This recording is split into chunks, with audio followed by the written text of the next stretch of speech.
Hello, and welcome to my Sailor Moon Crystal Act 28 review, Ripples. I have to say, I enjoyed this episode so much more than I enjoyed Act 27 Part 2. I felt Act 27 Part 2 got slowed down really badly by the extra transformation and introduction scenes. This episode was perfectly paced, beautiful animation, and great character development and great story development. Thoroughly enjoyed this episode, and I hope you all did as well. So let's kind of break it down as best as I can. The beginning of the episode, starts off with the end of Act 27, where we see the Interstellar Soldiers and Tuxedo Mask watching Sailor Uranus and Sailor Neptune, who are still unnamed, even in this episode, watching them fly off. I love the fact that in Sailor Moon Crystal that they can fly. That's always been a big thing for me, and I have actually something to say about that at the end of the video. So they are flying off, and they're watching them, and they're wondering who those girls are. And then Chibi-Usa yells, I believe she yells Usagi, and Usagi comes over and sees Hotaru heal Chibi-Usa, and this is what starts the relationship between Hotaru and Chibi-Usa, and I think it's beautiful because Chibi-Usa instantly calls Hotaru Hotaru-chan. Hotaru looks beautiful, and Sailor Moon is questioning why Hotaru has these powers, because outside of the villains and the girls themselves, no one else has magic, and Mamoru, but no one else has magic, so why does Hotaru have this magic? It's interesting. Is she a villain? Is she a hero? Like, they don't really know what side she's on. Granted, I do, but it's very interesting. Also, Hotaru's voice actress, perfect. She's so great. She actually very much reminds me of the one from the original anime, who was actually the voice of Videl and Pan from Dragon Ball Z. Her voice acting is really great. So, the next part of the episode is Jupiter wanting to plan Makoto's birthday, the girls in the command center talking to the cats, trying to figure out who Sailor Uranus and Sailor Neptune are, seeing the Death Busters and Kaori Knight sending Eugeo on a mission. I love the voice acting of Eugeo and Kaori Knight. I thought they were really good. I love the whole area where Kaori Knight is at, like her divination pool. I thought that was a really cool sequence, especially when Eugeo came up from the water. I really like that. One thing in particular about Kaori Knight that I really like is when she is going as Kaori in front of Hotaru, and you get to kind of see Hotaru's plight of her insecurities towards Kaori Knight, because Kaori Knight is her father's, I guess, secretary or assistant, and clearly has feelings towards Professor Tomo, and Hotaru is kind of getting odd attention from Kaori Knight and negative love from her father.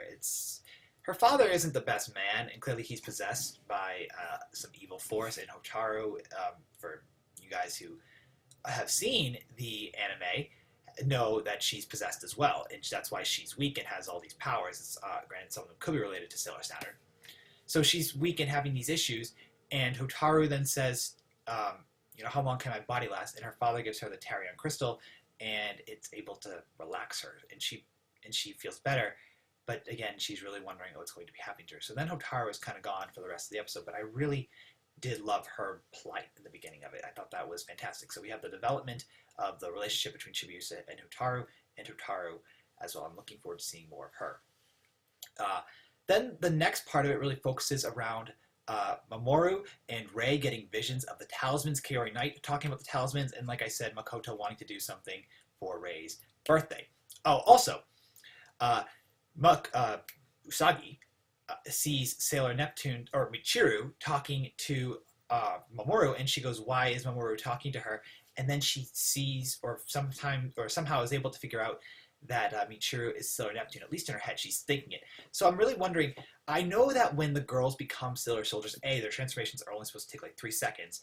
Obviously the visuals are for us fans.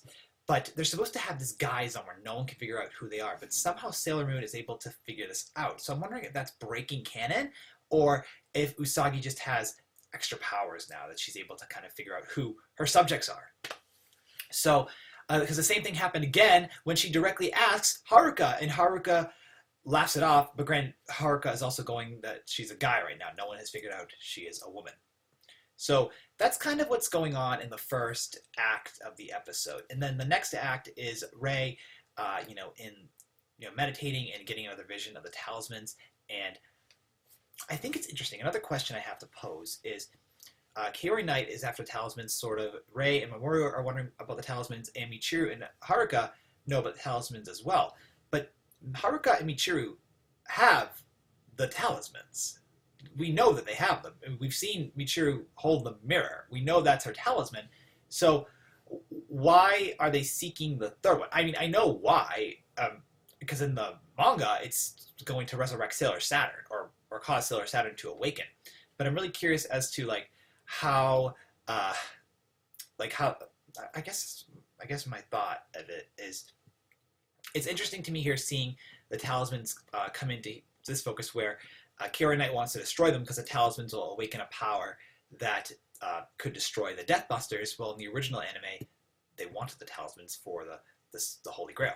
It was called the Seihai Na, which is very badly spoken Japanese. So either way, we have all our characters kind of going, talisman, talisman, talisman. We need talismans, but we also have the Deathbusters going, we need host and we need vessels. So Eugeo is running a camp in the middle of the mountain. And Eugeo, by the way, I believe is level 78 of the Witches 5. And we also get to see the other Witches 5 as well, and I'm looking forward to seeing Mehmet, Berryroot, Telulu, and Sifra and Petarol coming up very soon. They're all really cool characters, but they're also very much like the 4 Phantom Sisters, where they all will get killed off like that. So, the girls talk to Rei. There's so much beautiful relationship building between the girls in this episode, and I love it. The past 3 episodes, that's been a very great benefit to me to see their relationships really shine through. So we go into battle after, Eugeo starts to do a host extraction ceremony. And she pulls out souls. Mars and Jupiter transform because Mars and Jupiter are the team up for this episode. And Rei uses Mars Snake Fire for the first time. That was excellent to see. I really like that. And Eugeo can use fire magic, unlike in the original anime where she would use the Fire Buster, the machine fire, the flame torch, blowtorch. There we go. When she would use the blowtorch, what we have here is her actually able to conjure fire with her hands.